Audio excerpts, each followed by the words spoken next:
I'm Lindsay Dreyer, founder of Happy Agent Co., where we empower women in real estate to build financial independence, lead with authenticity, and create joyful lives and businesses. Each week, I'll bring you bold conversations, actionable strategies, and the inspiration you need to build a business that supports your life, not the other way around. This is the podcast for women like you who want more than success. They want freedom. They want to make an impact. And more importantly, they want to do it all without sacrificing their happiness.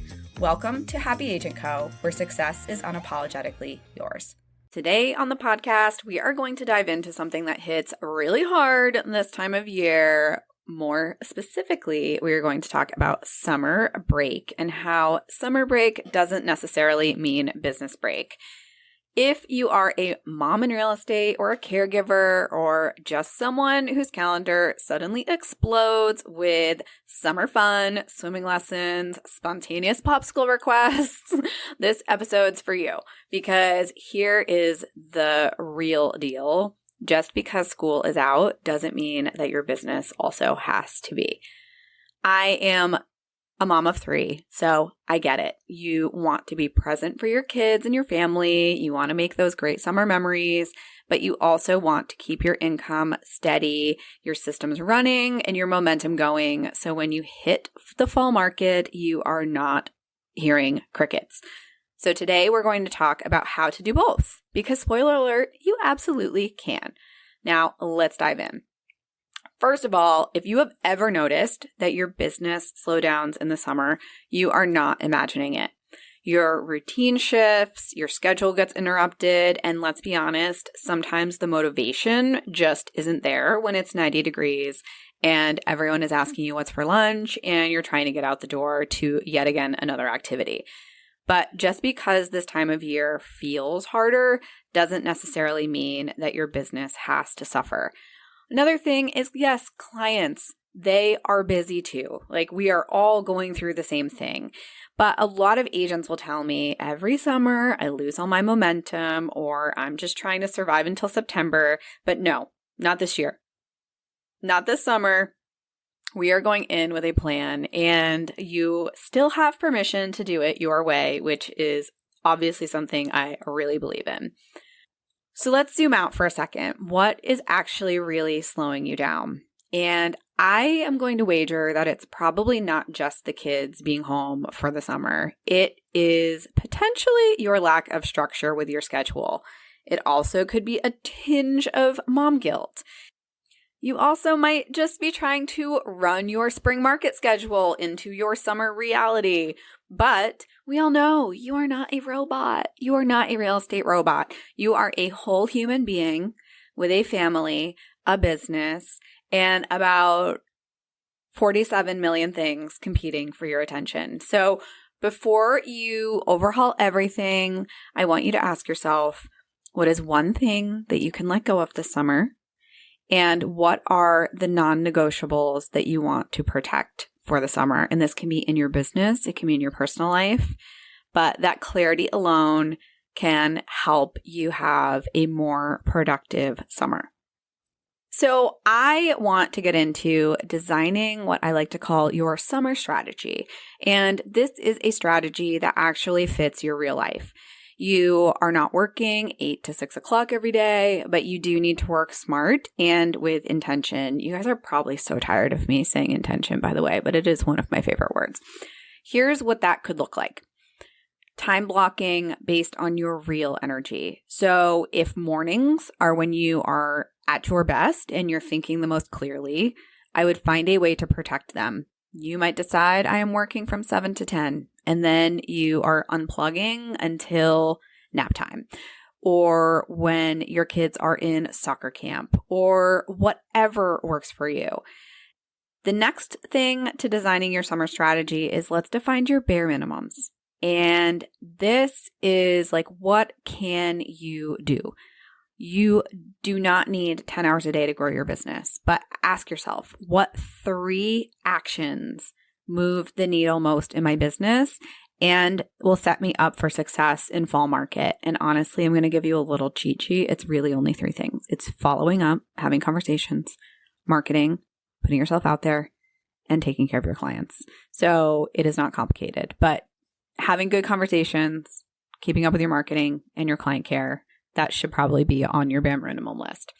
And then the third thing under designing your summer strategy, let's batch your work. So maybe you spend a chunk of time focused one morning writing some handwritten notes to your clients for the summer that then you just mail out little by little.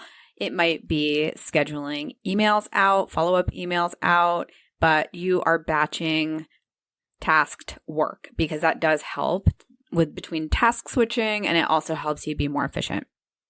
So this isn't about necessarily doing less. It's about doing what matters the most. And really for your summer strategy, you may not have as many hours. So the hours that you are putting in need to matter, and they need to be super, super, super intentional. Now, I would be remiss if we were talking about a summer break. That doesn't mean a business break if we did not talk about boundaries, because boundaries equal freedom. And if you don't set them, someone else is going to. So this summer, I want you to set your summer hours and stick to them.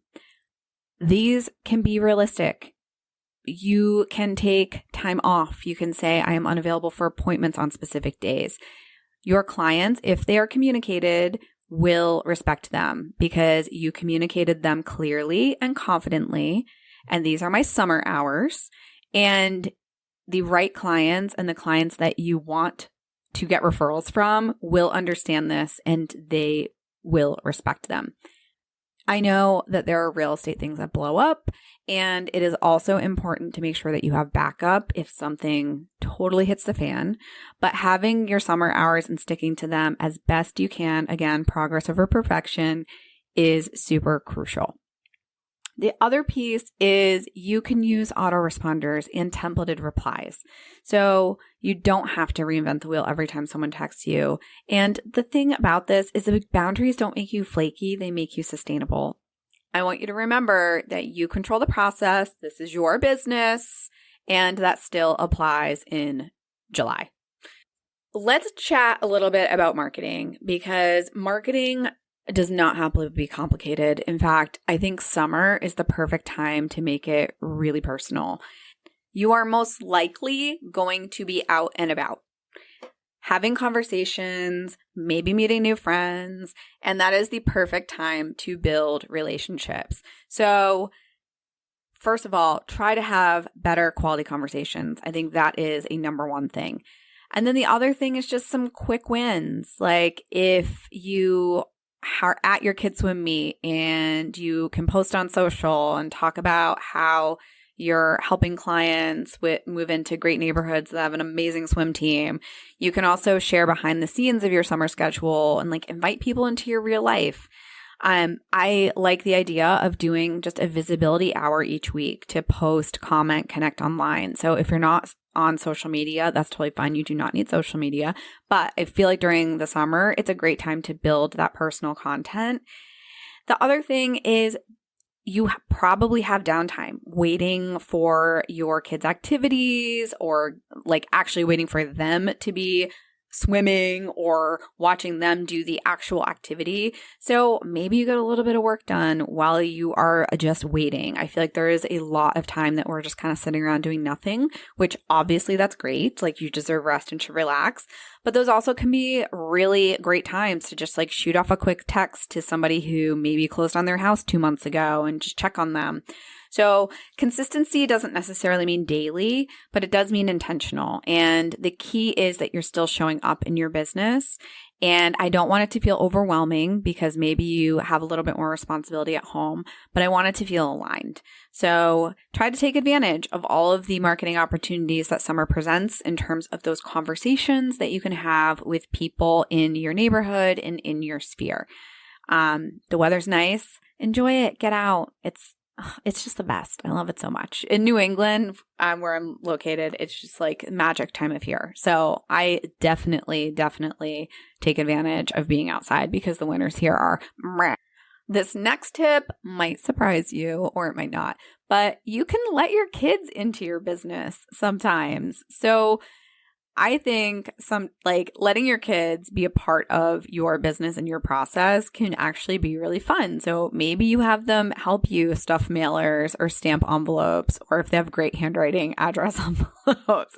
You can let them play photographer. So maybe you can work on your B-roll or help you when you're at a listing and record a showing preview for an out-of-state client. I also think you could give them this is like a big, I really like this one, is you have a work quiet time jar, which are activities that they can like pull out while you return calls or you're working. I just think like if you have the older kids, it's a little bit easier to kind of like let them go on autopilot. But there's that like sweet spot between like 6 and probably 12, 13, where you can like get them involved a little bit. And I know my like 10-year-old is actually really great at filming video and taking pictures. So I think I'm definitely going to take advantage of her this summer in terms of like helping me do some social media content. So while it won't be necessarily perfect, it can be fun to include your kids. And I also think you're modeling what it looks like to be an awesome present parent and a successful entrepreneur, and who doesn't want to support people who are doing that. I mean, your sphere wants to see it. Your kids, I mean, obviously I want my kids to be able to see that they can create any type of career that they want. And so I don't hide the realities of entrepreneurship from my kids, but I do want to have them see that you get to choose how your business operates in times where maybe you want to have more fun or you're not working as much because it is summer break. And I want to end with this. Even if your days look a little bit different right now, I know it is peak summer, even if you are juggling sunscreen and follow up with your leads, and you may actually even be running your business from a pool chair with a wet kid yelling, "Mom, Mom, Mom," every 5 minutes. Oh my gosh, I have a 4-year-old. So yeah, that's definitely happening. I want to remind you, you're still the boss and that you are still the CEO, and you get to decide what success looks like for this season of your life. And if that includes more rest or more family time or more boundaries, that is not a step back. That is actually a massive win. So summer break doesn't necessarily mean a business break, especially if you're intentional about the hours you do have to invest in your business this summer. And really what this all comes down to is that you just want to be a happy agent when fall rolls around. So don't let the pipeline run dry. Do what you can and just know that you are doing better than you think. And I hope that you enjoy the summer because you deserve it. Until next time, stay happy. Thank you so much for tuning in to this episode of Happy Agent Co. I hope you're feeling inspired and ready to take action to build a business and a life you absolutely love. If you enjoyed today's episode, it would mean the world to me if you could share it with a fellow agent who might need to hear it. Also, don't forget to hit the subscribe button, and if you are feeling generous, leave a review. Until next time, stay happy.